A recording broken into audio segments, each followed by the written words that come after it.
Our guests are Helene Thomas Stohr of Swissbakers. Welcome. Thank you. Why don't you tell us about Swissbakers? Because I've tried about 15 different things here, and I'm just reveling in your pastries. Thank you. Well, Swissbakers is something we obviously grew up with. My wife and I grew up in Switzerland, and my wife started baking about 8 years ago in our house. Before that, we were 20 years corporate, opening hotels and restaurants around the world. And we said, why do we always work for other people? And she started baking, and about a year later, she said, hey, you have to quit your corporate job and help me. Since she grew up in a small business, I grew up in a bakery. I carried wood to heat my father's oven, at the wood oven bakery. And so we started doing that, and then within about 2 years or so, it took off like crazy. So we were busy, and it was growing, and the local community liked it. The farmers markets we attended liked it. The internet worked fine for us. So then one of the farmers markets managers said, hey, I found a location for you. And we started 5 years ago with the train station of Reading, 12 miles north of Boston. And 4 years ago, Harvard called and said, we heard about you. We want to grow. And now we are in Alston, in the former Volkswagen dealership at Western Ave. Right. And we hug guests every day. And who are you selling to? Is it a B2B?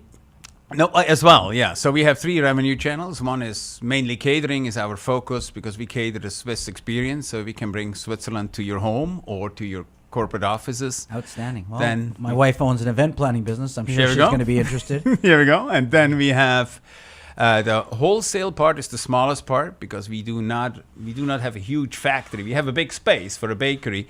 But the wholesale part is the challenge because you lose control as soon as it's on the shelf, and we believe in total freshness. And since we bake everything daily fresh and we have no preservatives or additives in it, no conditioner, it needs to be sold and eaten on the same day. So we also have our outlets like in Reading and Alston. Our retail business is right now the biggest. So do you get frustrated when you see what people are eating?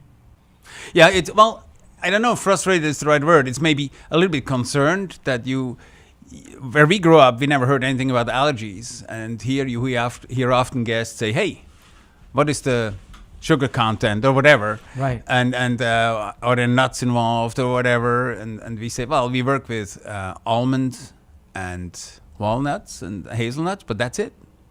And it is, we say you are what you eat, and people like to be educated. 15 years ago when we immigrated in the U.S., we said Americans eat like buying gasoline. Let's get it done. For us as a European, a little bit of shock then. Because in Europe, you celebrate everything, even an espresso, and everything is a celebration. And that's what we live now, and that's what our guests experience now. So it's a good niche for us. And people have changed their behavior completely over the last 10, 15 years. People are conscious what they're eating. They're asking good questions. They appreciate what we do every day. And we bake every morning from 1 o'clock on. And we still look good without makeup, right? Tell me about your inspiration in cooking. Yes. I started the whole thing. Yes. I was home with the kids. We have 2 boys. Mm-hmm. I was for 15 years at home. And, as they got older, I had more time. My husband, like he told you, he learned the baking. And so one day I took his books and went through his recipes and started, trying different recipes with the flour and everything. And I found a market. First I baked for friends. Then our kids went to a German school here in Boston. So I started a little farmers market there where I thought that's also, it's culture. Eating, bread, European bread is culture. So that's the right fit.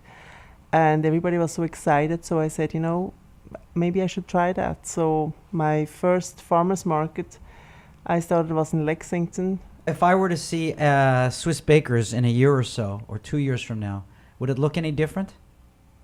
The branding will be maybe even stronger, but the look would be a little bit more contemporary, mixed with the traditional red and white tiles and the wooden pieces, because you need wood to have the warm atmosphere. But the design of our first kiosks, which should happen within a couple of months here in Boston, is a little bit more contemporary than what we have in Reading in our first store. Alston is already pretty contemporary because we were lucky enough to have this former car showroom with a lot of windows is our cafe now. Gives it a contemporary look, but yes, it will be a little bit more, maybe even a little bit more European look than it is now.